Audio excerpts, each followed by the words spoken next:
No, not yet. Okay?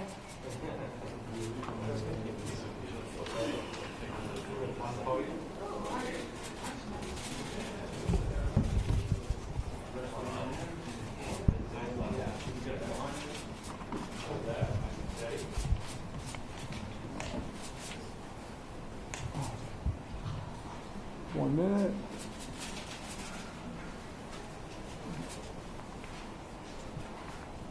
Two.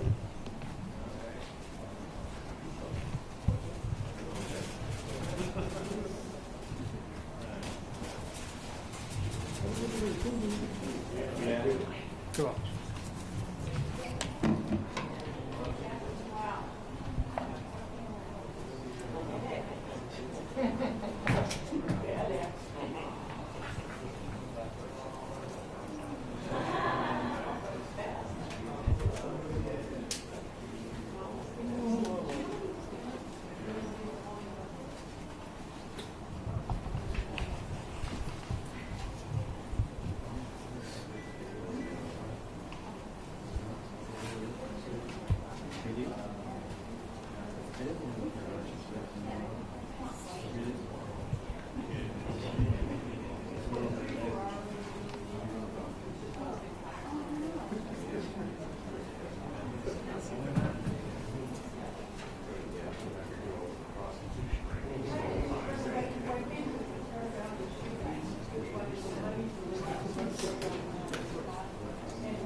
Jen, just let whoever know, they usually have this lot of perjury.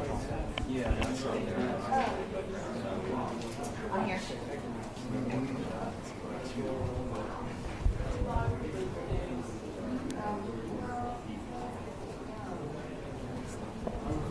Sure.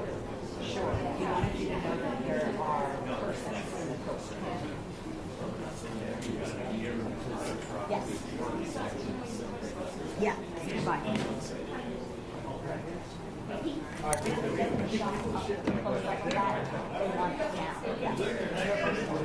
I know. They know. I told them.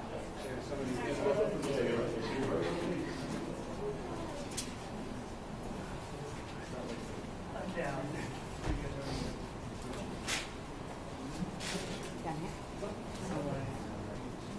In New York, it's awesome.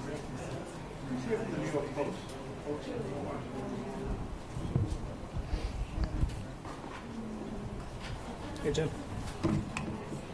Hello? Yeah.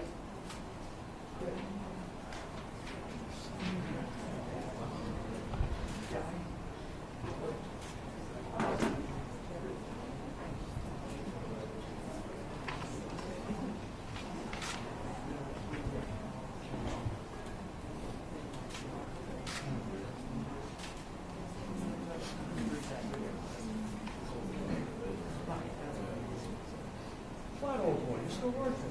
You can do a buyout. One talk with me, you tell me, I'll be glad to do it. I like your company, we're doing pretty healthy. So we're not doing buyouts. I've already been bought out. I've been thrown out. Yeah. All right, we'll start in about 2 minutes. We won't be able to lose alumni.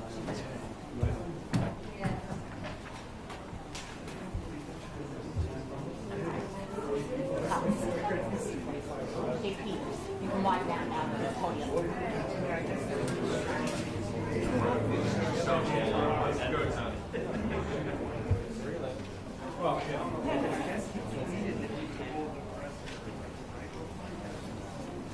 There's quite a bit of profanity. They're taking it long. Thanks. Bye bye. Andy, don't zoom in on the part. Profanity.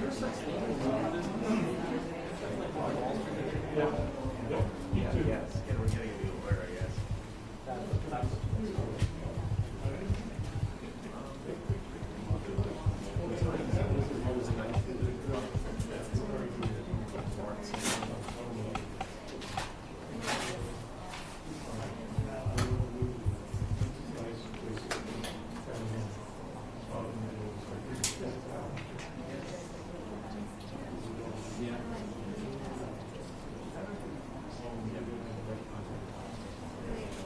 Second.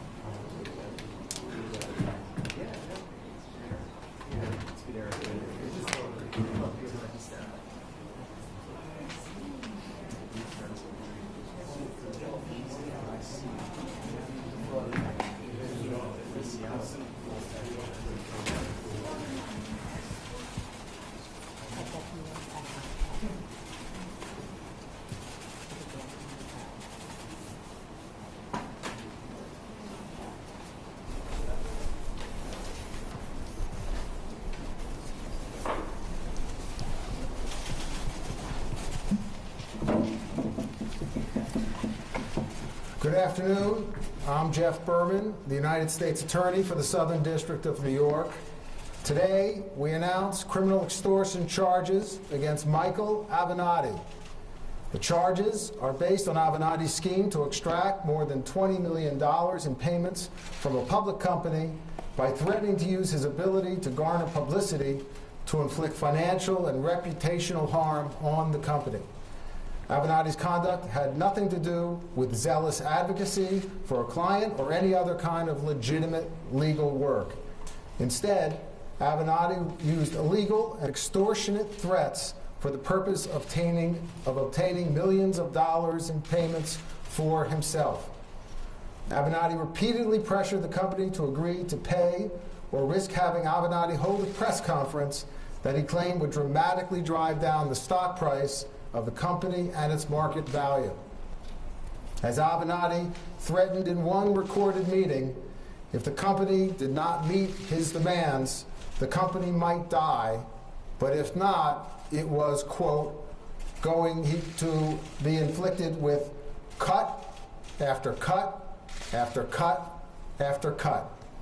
As alleged, the entire scheme played out in less than a week. Avenatti first met with representatives of the company last Tuesday, March 19, in Manhattan. At that meeting, Avenatti said he represented a client who coached an amateur high school basketball team sponsored by the company, which is Nike. The team had recently lost that contract worth $72,000 a year, and Avenatti claimed the coach had information about potential misconduct by employees at Nike. The allegations of misconduct were similar in kind to those that form the core of a prior criminal prosecution brought by our office, that payments were made to families of high school basketball players. In that meeting, and in subsequent conversations that were recorded as part of our investigation, Avenatti threatened to hold a press conference at which he would make these allegations public if the company did not agree to his financial demands. Avenatti promised to forego the press conference and allow the company to avoid financial harm if the company agreed to pay his client $1.5 million and for Avenatti himself to retain Avenatti and another co-conspirator to conduct a multi-million-dollar internal investigation, that the company did not request. Avenatti made clear that he was approaching the company at a time intended to maximize the potential financial damage of such a press conference, namely on the eve of the annual NCAA tournament and the company's quarterly earnings call. As Avenatti threatened on one call recorded during the investigation, if the company did not accede to his financial demands, and in his words, quote, "I'll go take $10 billion off your client's market cap." In a recorded meeting the next day with representatives of the company, Avenatti made clear that he expected to be paid up to $25 million, with $12 million to be paid up front and deemed earned when paid.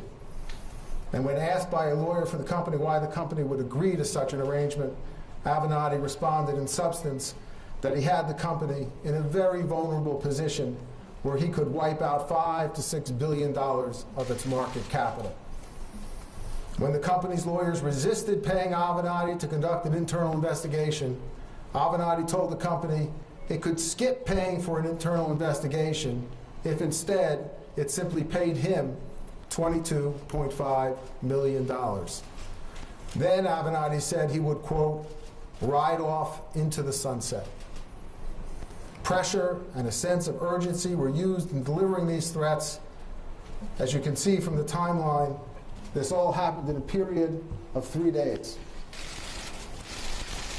On day one, March 19th, a Tuesday, this was the first meeting between Avenatti, representatives from Nike, and the co-conspirator. At this meeting, Avenatti, for the first time, made his extortionate demands and threats.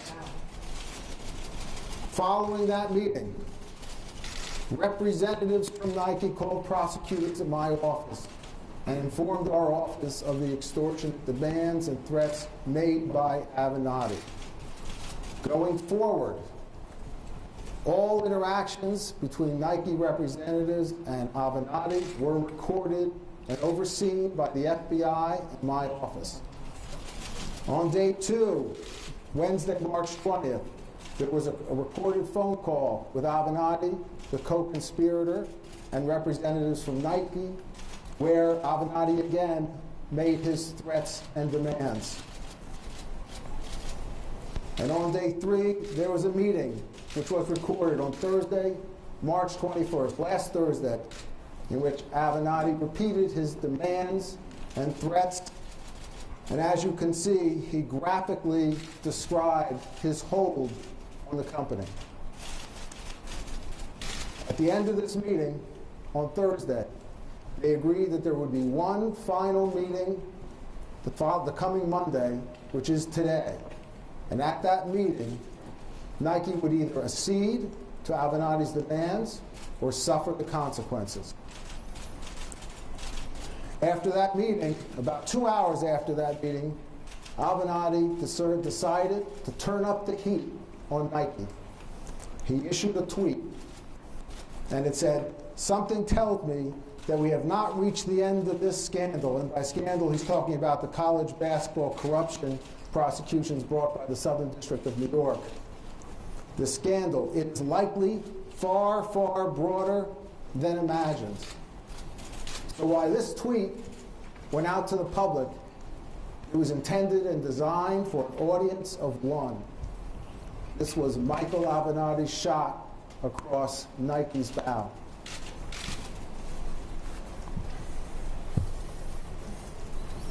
Through the alleged course of conduct, Avenatti used legal terms like claims and settlements and retainers, but these were mere devices to provide cover for Avenatti's extortionate demands for a massive payday for himself.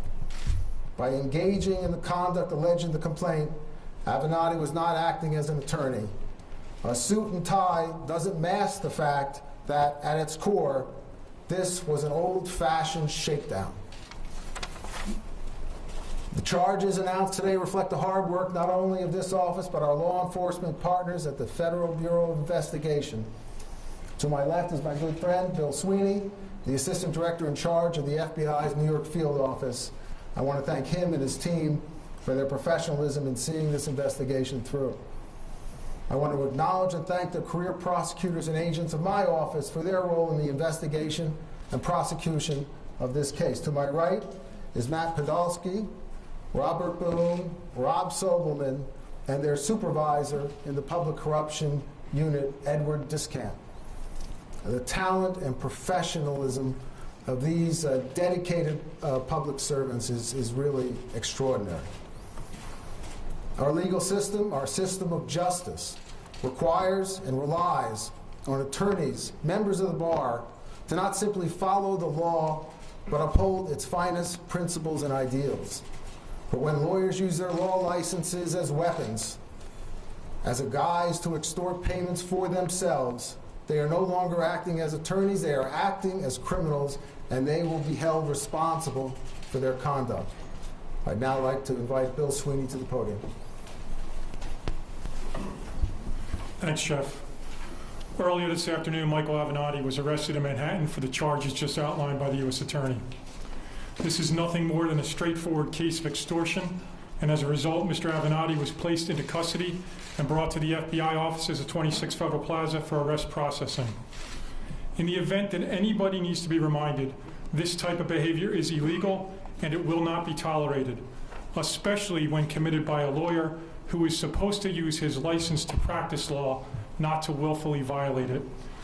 Thank you to the FBI personnel, George, Matt, and the rest of your team that's still out in the street, who conducted the investigation discreetly, professionally, and quickly. And thank you, Jeff, to your team who stands to my right. I thank you for your dedication and professionalism. Thank you. We'll take your questions.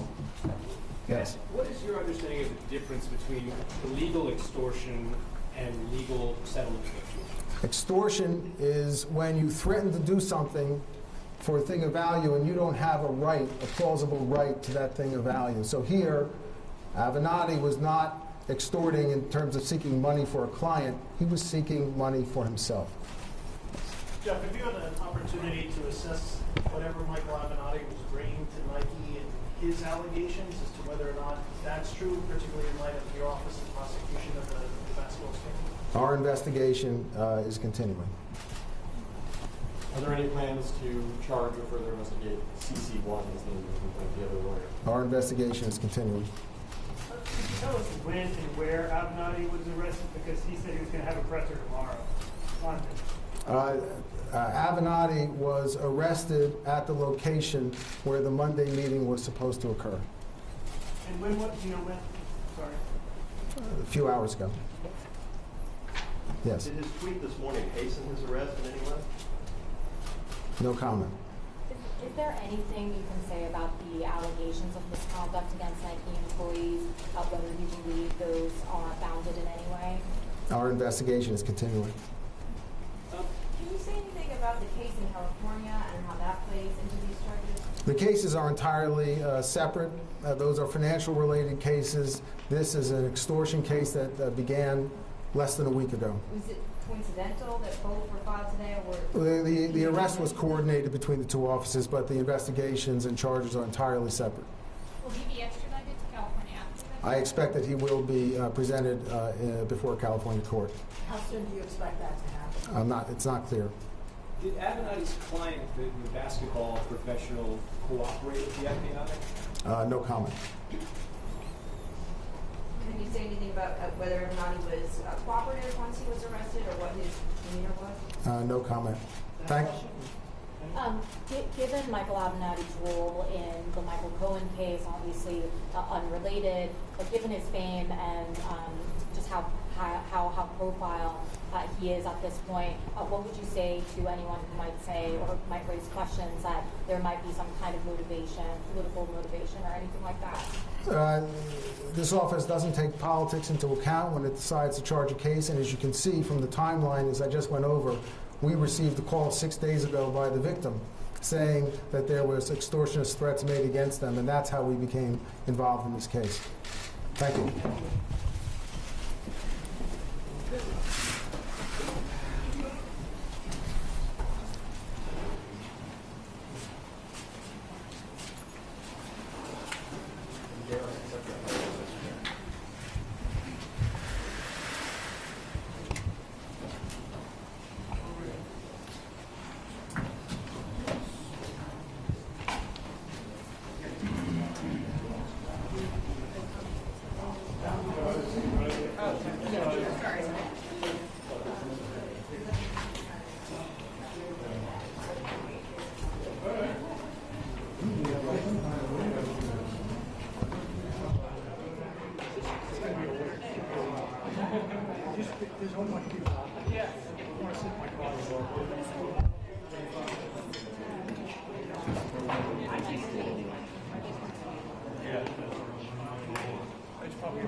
Do you know roughly where